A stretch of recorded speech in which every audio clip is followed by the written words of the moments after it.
what time it is. Marvin Devine, Huber, Axel, and you know how we do.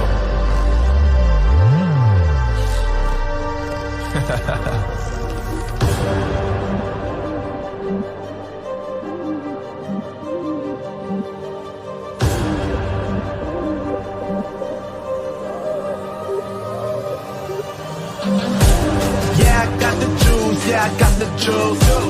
Whip game cool, make them look like cool. Always play it cool, that's the biggest rule. Forget what they doing, keep on doing.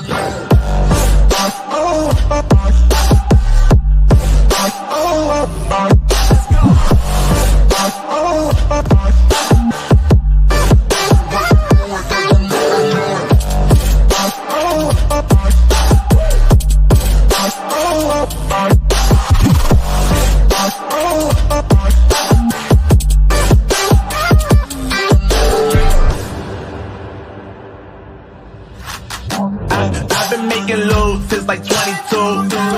Ask me how I made it right here in the booth. I'm always pursued cause of what I pursue. That's greatness, yeah, I gotta make it, I got things to lose. Boy, wanna get in my crew, but you can't get in my crew. Me, Axel, and Huber, way too fireable. When this joint drop, better call the troops. And when you hear the drop, better raise the roof. Better raise the roof.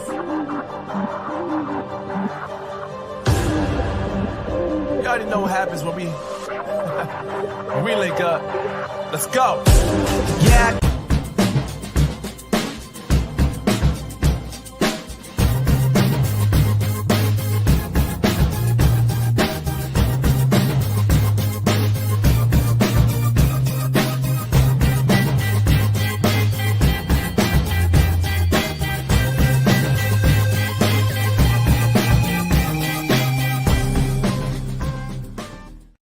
Good evening, good afternoon, and welcome to another episode of Kidney Hub East Africa. Now, today, we were supposed to have a guest that came up MIA. We can't get in contact with the guest, so we had to shift our broadcast topic. So we won't be talking to Lori Kennedy today, okay? We're going to be talking about the importance of monitoring during the dialysis process. And I want to say, welcome, hey, Living Life, thank you so much for the Father's Day wishes, and happy Father's Day to all the fathers who may be watching. P.T., welcome. Thank you for stopping in. I appreciate your support. So we apologize for not able to talk about, had a guest on. So with that being said, let me bring on our co-host, as always, Brother Moses Kennedy, aka the Kidney Ambassador, and renal nurse specialist, Tabitha Matekwa.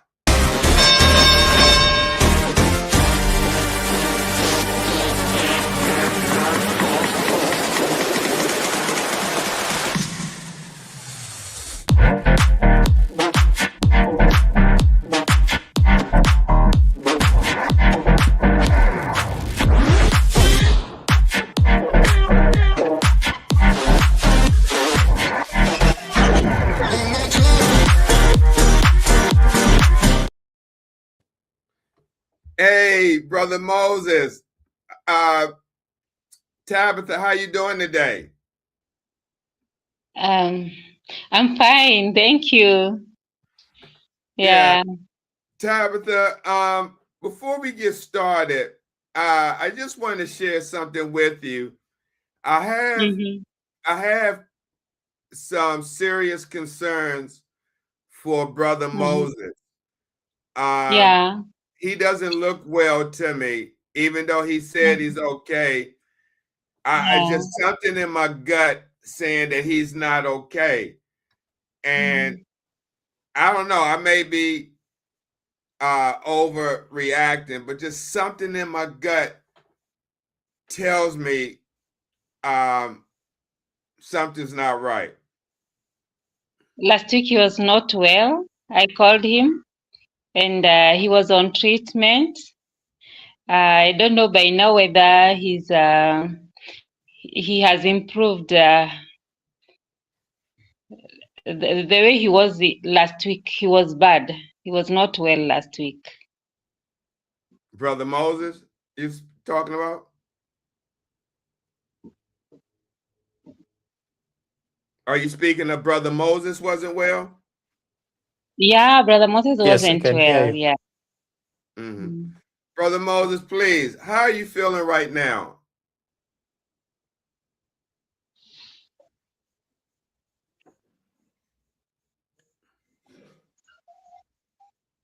Moses. Can you hear me, or is there a delay? Me can hear you. I don't know about Brother Moses. Can you hear Steve? Yes, I can hear you. See how he's responding, Tabitha? That just something doesn't seem right. And if you could check on him once the broadcast. I can hear you. I mean, Brother Moses, are you okay? Please. Yeah, I'm okay. Okay. I'm okay.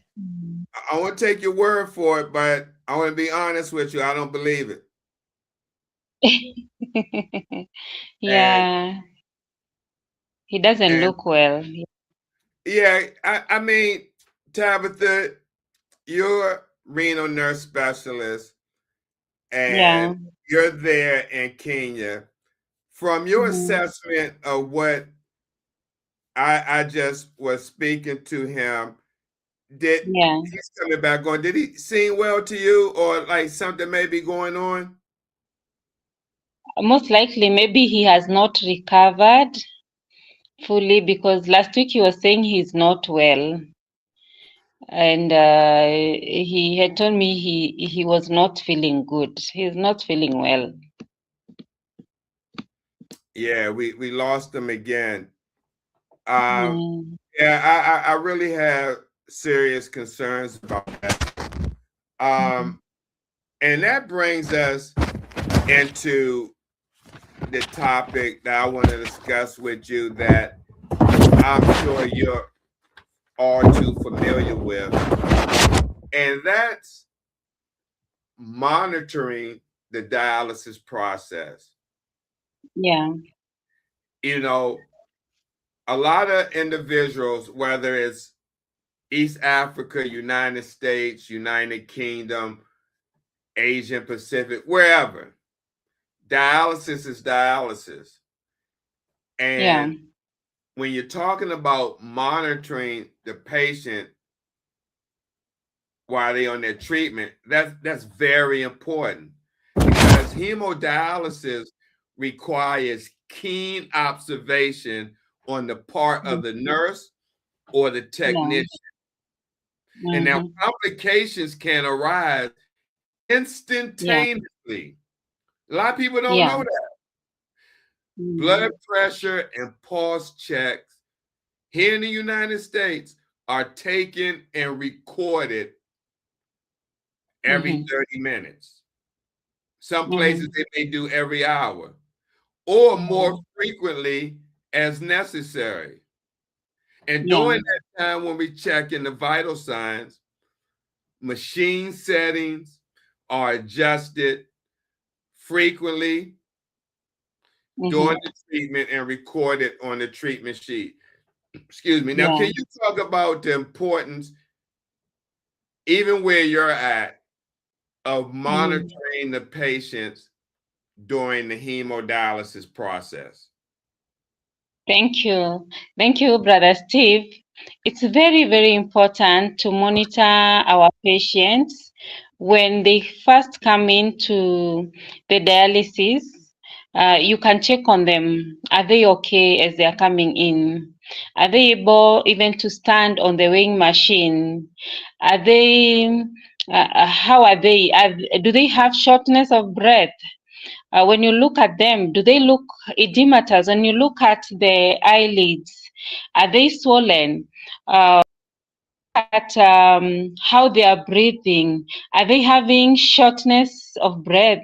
When you look at the legs, is there edema?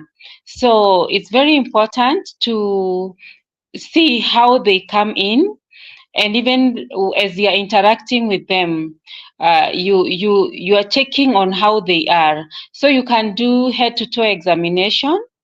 You can also listen to the chest using the stethoscope.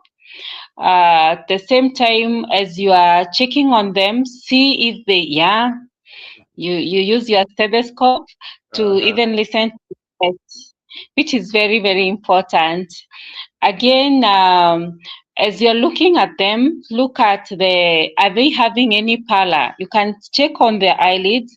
You can check on their tongue. You can also check on how as you touch the fingers, how is the refill? It can really tell you a lot. And then you can also check if they have any results. How is the previous HB, the hemoglobin level? Because if the HB is low, especially when it's lower than 7, the patient might require to be transfused. Then you also need to interact with them and ask them how they were, how they have spent the last 2 or 3 days. Again, also, how is their urine output? And you can also compare with how they are also taking in. How is their feeding habit the last 2 weeks or 2 days? Were they able to eat? Because again, if they were not able to eat, or let's say, like, for example, maybe they were vomiting, you can also start suspecting they are having a problem. You might need even to withdraw blood, do a full blood count,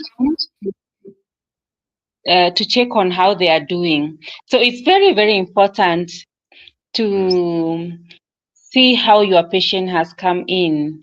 And as your patient comes in and maybe you want to dress the catheter, you open and see, is there any sign of infection on that catheter? Again, also, if it is a fistula or the graft, how is it? Is it something that you can also work with? And from there, now you can clean the patient, prepare to connect the patient to the machine. Yeah. So Yeah. let me go back to I know in Kenya they probably have a consent form. When patients start dialysis, they have to sign. They have that here in the US. So Yes. here,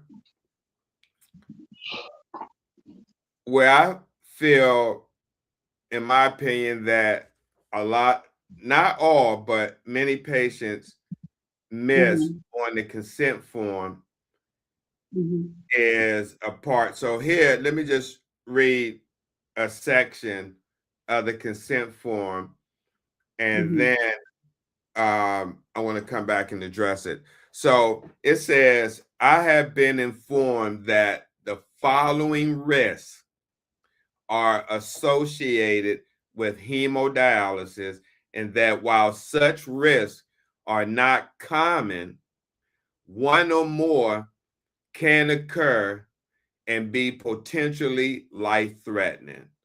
1, bacterial and or viral, talking about hepatitis B or C, contamination of my blood, which may cause infection or bacterial infection of the blood called sepsis. 2, bleeding due to blood clotting problems or disconnection of blood tubing. 3, destruction or the breakdown of red blood cells known as hemolysis. 4, internal bleeding or bleeding from the access site. 5, infections of my access site, catheter or fistula infection. 6, introduction of air into my bloodstream. 7, shock or cardiac arrest. 8, allergic and toxic reactions to drugs, solutions, artificial kidneys, or other equipment used during the hemodialysis treatment. And last, clotting of my access or infiltration of my access. Then it goes on to say, I have been informed that there may be some side effects associated with hemodialysis related to fluid and chemical changes during or after the hemodialysis treatment. Some of the side effects are osteoporosis, electrolyte imbalance, headache, nausea, dizziness, fainting, irregular heartbeat, decrease in blood pressure, muscle cramping, and mild confusion. Now, with that being said, do many patients, like where you work at your hospital or you seen, are they educated about those side effects that can occur during treatment, or they are hit like by surprise, and when this happens, they didn't know that it could happen? Mostly when they're starting dialysis, they may not be aware of all these, but with time we also do health education to them. Even as the nurse is taking care of them, is also supposed to be doing part of the health education so that they can understand nausea and vomiting can happen. They can get osteoporosis, muscle cramps can come in, and even the blood pressure can even go down. They can get hypotension. So mostly when they are starting, they are not, most of them are not aware of all this. But with time, we continue educating them and sensitizing them on all the side effects. Yeah. So that's one of the reasons why I try to do this show and another show called Dialysis and Life with Steve the Kidney Nurse, or just even lives to talk about information like this, because what happens, I know here in the US, and I've seen it all too many times, when we admit a patient, there's a stack of papers about that thick, right? And it's called the admission package. And there's a lot of papers that patient has to sign: consent form for dialysis, patient's rights, responsibilities, HIPAA, assignment of benefits, and a lot of other stuff. And many times when people start, they may be feeling bad and just want to get on treatment and rush through the paperwork and just sign it, and may not be able to get Understand. back to read it or go over, and it may slip through the cracks. And so when something such as, let's say, person has a headache after dialysis and it lasts all day and they didn't know, but here in the consent form it says, I have also been informed that there may be some side effects associated with hemodialysis related to fluid and chemical changes during or after the hemodialysis treatment, and headache is one of them. But if the person is never educated that could happen, then they may think it's from something else. I don't know. What is your thoughts on that? And the importance of educating the patient, not like you said as they go on, but when it comes time when they start treatment. Is the process the same way in Kenya? When someone starts, they fill out the paperwork and then they put them on the machine? Okay, when they're starting dialysis, we have a consent for catheter insertion. And before catheter insertion, we cancel them. Those who can understand, because sometimes they are too sick to maybe comprehend what we are saying. They sign the consent, or the nearest relative is the one who is explained and signed on behalf of the patient. But as soon as the patient is able to understand, we talk to them, we counsel them, and we explain to them all the logistics about the dialysis, the need for even adherence to the medication and even to the dialysis. We also take time to even educate them much more on the dialysis journey. Yeah. So let's talk about some of the medical complications that can happen during dialysis. And I'm sure you've seen many of these complications: hypotension, muscle spasm or cramping, nausea and vomiting, chest pain, pruritus or itching, shortness of breath, and access insufficiency. How is low blood pressure treated if a person dialysis there? Okay, if the blood pressure drops, we place the patient in, we call it Trendelenburg position. Yes, but for the sake of someone who does not understand the medical terms, we lift the legs a little bit up so that the head is lower, and we also infuse just a little bit of saline, like 200 mils, just to see if the blood pressure will come up. At the same time, you can also check on the how much fluid were you removing. You may need to just go slightly lower, because maybe we have removed a lot of fluid from the patient, so that again, at the same time, we don't want to leave the patient with a lot of fluid. And again, you can still do a quick physical examination on the patient. You also need to do the blood pressure again to see, after you have infused and you have also lifted the patient, you've put the patient in that Trendelenburg position, you need to recheck the blood pressure. Is it coming up? If the blood flow rate was high, you need to lower it. If it, let's say like it was 300 or 350, you can come to around, maybe around 280 or even 250, as you're also checking on the patient. Yeah. When it comes to cramping,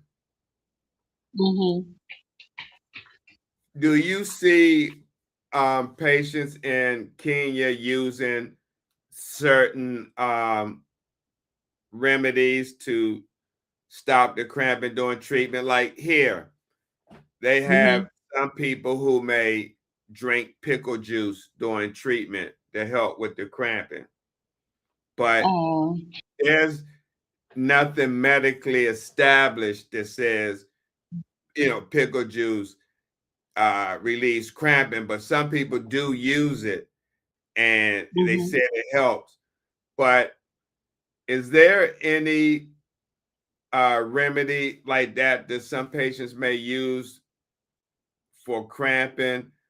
Or, I mean, I know in the clinic, if somebody starts to cramp, you're going to stop pulling fluid and give normal saline. Yes.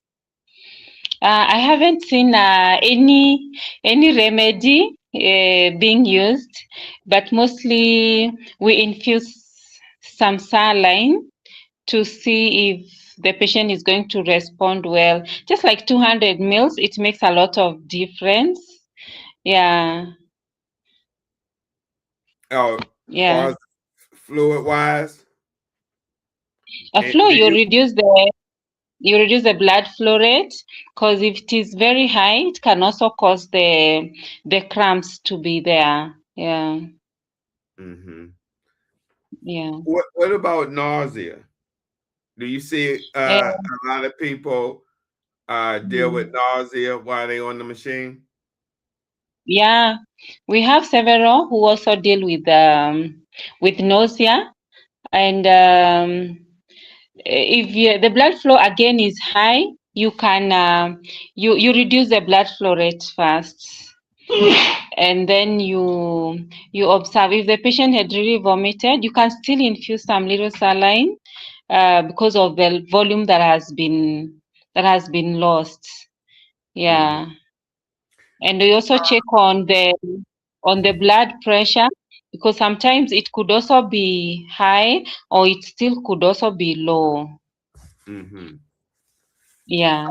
Tabitha, let me ask you, how far do you live from Brother Moses? Moses lives in Kisumu. It's like around 400 kilometers away. 400 kilometers. Yes, yes. What is that in miles? I don't know. 1 kilometer is how many miles, Take bro? about 2 hours to get there, something like that. No, for around 5 to 6 hours to be there. Oh, that's a long way. If it takes 5 or Yeah. 6 hours. Yes. Yeah, I'm concerned because he came back on and then he dropped out. Yes. And now he didn't come back. So Yes. I'm just that's 248 miles. Yeah. Oh, okay. Is that 5 hours by train or something like that? By bus or by personal car, 5 to 6 hours. Wow. Because 248 Yeah. miles is like about 4 hours for us. Yeah. Yeah. Considering the traffic jam sometime. Oh, okay. Got you. Yeah. Tabitha, let me ask you, do you see a lot? This is one problem, complications that I didn't mention in that list that happens, and that's blood loss. Blood loss? Yeah, whether it's from a clotted dialyzer or a Yeah. needle coming out the access or lines disconnecting. Do you see Yes. many of those type of incidents happen, or have you ever had to deal with a situation like that? Yes, many times. Sometimes a patient can be, let's say, for example, maybe a patient is being inserted a catheter, and for one reason or the other, the doctor can puncture, and there's bleeding, which can happen, leading to blood loss. When a patient is on dialysis, there could be a problem with the access. Therefore, the machine will keep stopping and will keep stopping, and then again, the patient there could be a clotting, and therefore you might need even to discontinue the patient from dialysis, and or even maybe even discard part of the blood that is in the bloodline, or even in the dialyzer, because the clotting was so severe, and again it was so bad. Sometimes there are patients you need to dialyze without heparin, and maybe you needed to do either the salines or something like that, and some of them it becomes sometimes, and if the access is bad and you are dialyzing without heparin, it can be chaotic. Patient can so easily clot. So it's something that is it's a common phenomenon. It happens. for patients who are on dialysis, and patients can lose. At the same time, we say that a patient who is on dialysis, let's say, for example, the one who is using a catheter, we remove just a little blood as we are connecting the patient. That is part of the blood loss again. And whenever there is, let's say, for example, whenever a patient is having infection also interfere with the way the patient is, and they are likely to anemic because of the infection. Yeah. Okay. So there's a lot. Yeah, let me just share some of the causes of blood loss during hemodialysis that many people, whether you're in East Africa or United States, may not know about or understand. One, arterial venous bloodline disconnection. And let me show you how that can happen.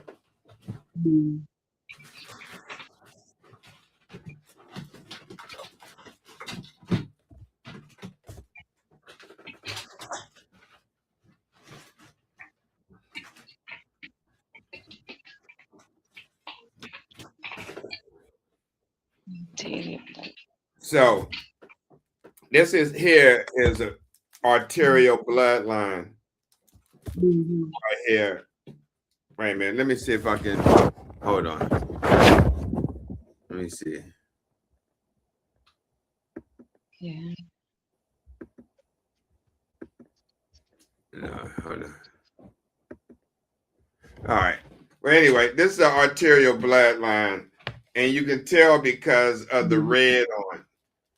And so, yeah, it's a red one.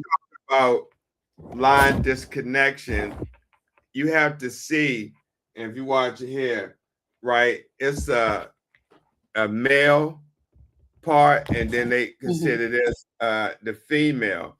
So it's like a lower lock. It fits in and it twists. But if people are rushing and they connect it and don't really twist it tight, I mean, it can come apart.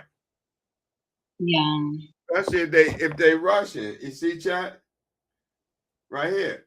So people got to be careful when they rushing or hooking up. But this is the line separation where it can happen. And not just the arterial, but even the venous line, which is the return line going back to the patient. And we've seen that happen many times when it comes to, person having the catheter and it's not tight and it comes loose. And instead of the blood going back into the patient, it's spilling out onto the floor. This happened many times here in the States. Another reason or cause that can happen with blood loss is the needle. The needle out of the access is not taped down right. Patient make a sudden move or move in their arm, and if it's not taped down, it can get snagged on something and pull out. What we call dislodge. Also, the filter could leak and cause all the blood leak because of the fibers. And the blood can clot in the filter, and you may have to throw the whole system away, the lines, the filter, everything with blood still in it, because we can't return clotted blood back to the patient. What are your thoughts on that, Tabitha? What I mentioned, how one can lose blood during hemodialysis? It is very true. If it is not, if you don't tie it tightly, the blood can start, the pressure will cause the blood to start leaking on the lines, either arterial or even the venous. That is very, very true. At the same time, the needle, if just the way you put it, that if the patient moves a little bit, it can, the needle can dislodge, and the patient can lose blood from the fistula, or maybe let's say from the graft. And if the needle comes out, that blood comes with a lot of pressure, and we usually say it's like a waterfall from, especially from a fistula or even from a graft. Therefore, it's good to be very, very careful and to make sure we have secured very tightly. And even as we are doing education on our patient, we need to tell them, especially if it is a fistula, to be very, very careful. If a patient also has a temporary catheter, sometimes the stitch comes out. And when the stitch comes out, if the patient moves a little bit, the catheter can even dislodge as the patient is on dialysis. Therefore, it's good for the nurse also to make sure it's well secured so that our patient doesn't lose the blood. And again, also we educate the patient on the need to position well, because we don't want that patient to lose blood. Yeah, thank you. Okay. Yeah. Now let's talk about the treatment for and the intervention for blood loss. So for people who may be watching, and if this happens, at least you'll know, because some staff may not, you know, if they knew, they may not know how to address it or intervene. So one, So, can you hear me? okay. I was saying it's good for as someone is listening to know that part of the function of the kidney is to help with maturation of the red blood cell, where it produces what we call erythropoietin. And now, because the kidney is not working properly, there is that inability of the blood to be well, how do I put it? For that blood to be, we need to really take care of that blood so that the patient doesn't lose blood, because the kidney already has an issue, and it's like we are trying to help the patient to stay with a normal HB if we can. But it's good for you to understand that about the maturation of the red blood cells. Yeah. Right. That's understandable.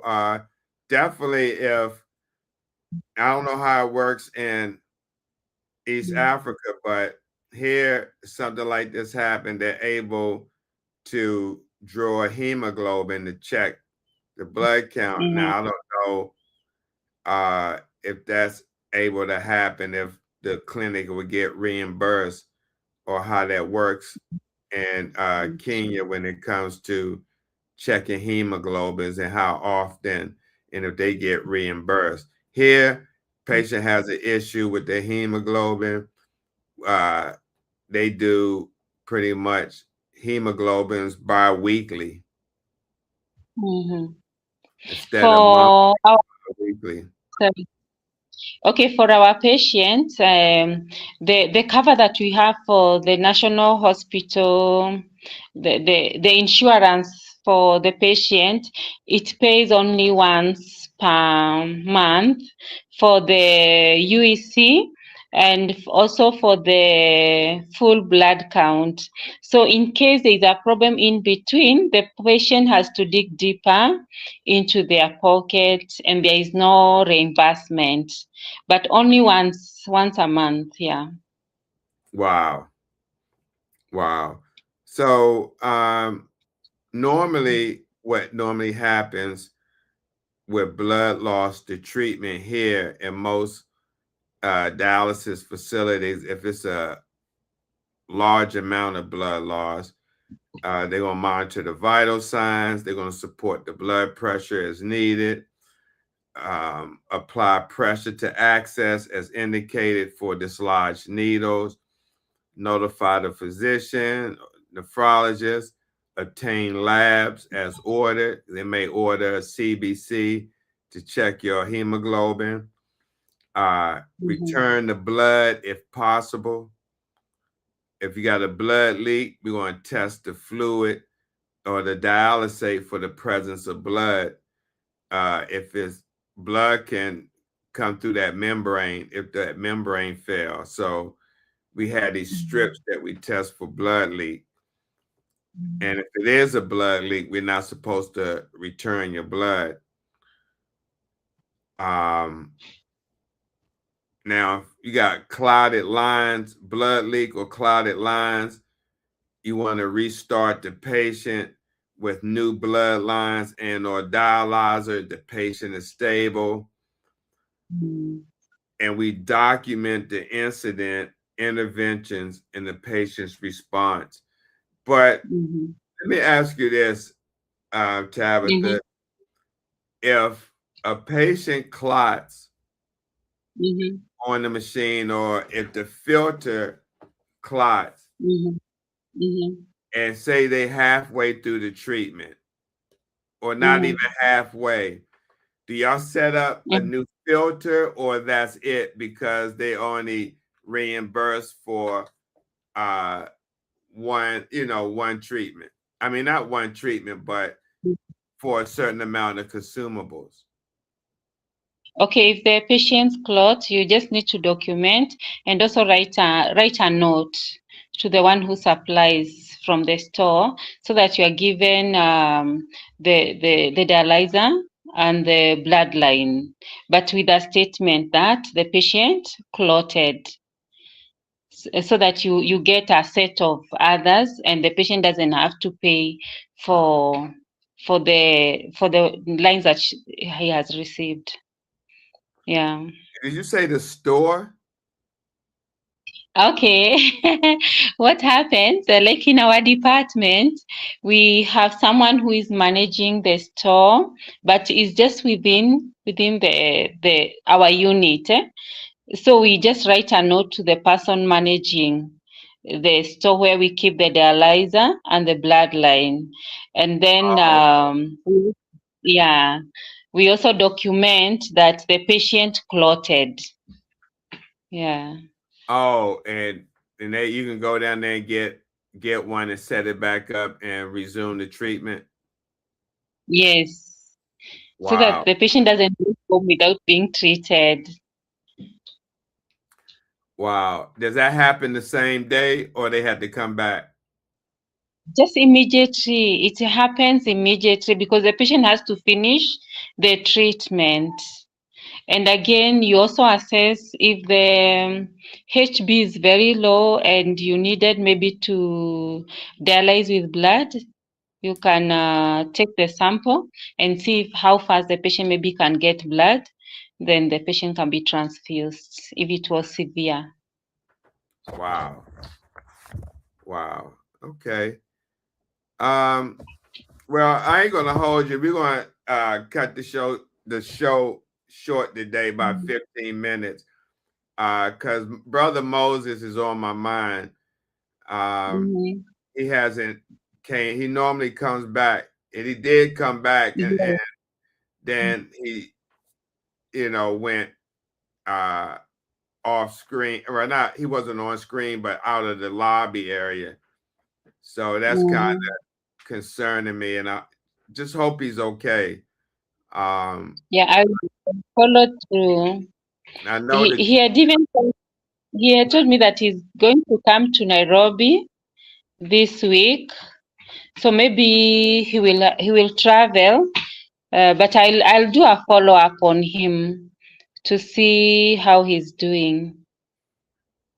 Yes, please do. Because just something my gut felt like something was wrong. So, well, all right, Tabitha. Well, thank you for coming on. I'm not sure what happened to our guest. Yeah.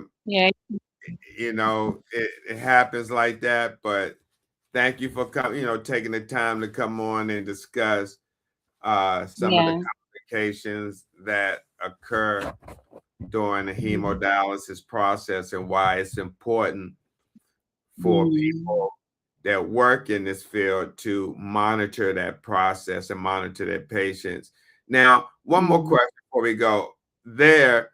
When y'all do your vital signs, is it every half an hour or every hour where you record the blood pressure? We usually record every hour. Yeah, and we also have a dialysis chat where we record. Yeah, we do it every half an hour. Check blood pressure. And then after the patient has also finished dialysis, we also do the vitals. We also check on the weight and compare also with the weight that he had he was entered there, which is very important. Absolutely. Yeah. All right, Tabitha. Well, we'll see you next week. And again, thank you. Have a great week. And please let me know if you hear anything on Brother Moses.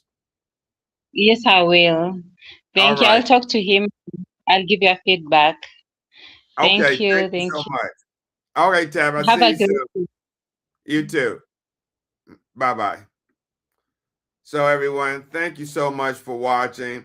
Living Life, thank you. Yeah, I'm definitely concerned. He just didn't seem right. Something just seemed off. So with that being said, we see y'all later tonight with Dialysis in Life with Steve, the kidney nurse, as I talk with Woodrow Woody Mitchell, DJ Woody Wood. That's 8 o'clock tonight. He's from out Harrisburg, PA. I know, Living Life. And that's going to be a great show. He's been on dialysis 16 years. Now we have my co-host, Kenesha Williams, with me from Jamaica, who works in dialysis as a dialysis technician. So we're going to be talking to Brother Woody tonight at 8 o'clock. Hopefully we don't have no hiccups. But thank you, everyone, for coming. We see you soon. God bless. And stay blessed and encouraged. It's your boy, Steve, the kidney nurse. I'm out. Peace. Yeah, we on Steve on the mic. Yeah, the nurse got skill. Break it down smooth. Keep the whole squad chill. Talking about kidneys. Yeah, we keep them on track. If your numbers off balance, he gon' bring them right back. Got the wisdom on deck. No stress, just facts. Hydration, motivation every time he reacts. From the clinic hallway to your podcast feed. Dropping gems so fresh. Yeah, that's all you need. Steve, the kidney nurse. Yeah, you know the name. Keep your body in check. Yeah, we play no games. Real talk, real health. Yeah, we keep it pure. Tap in right now. Steve, the kidney nurse. Yeah.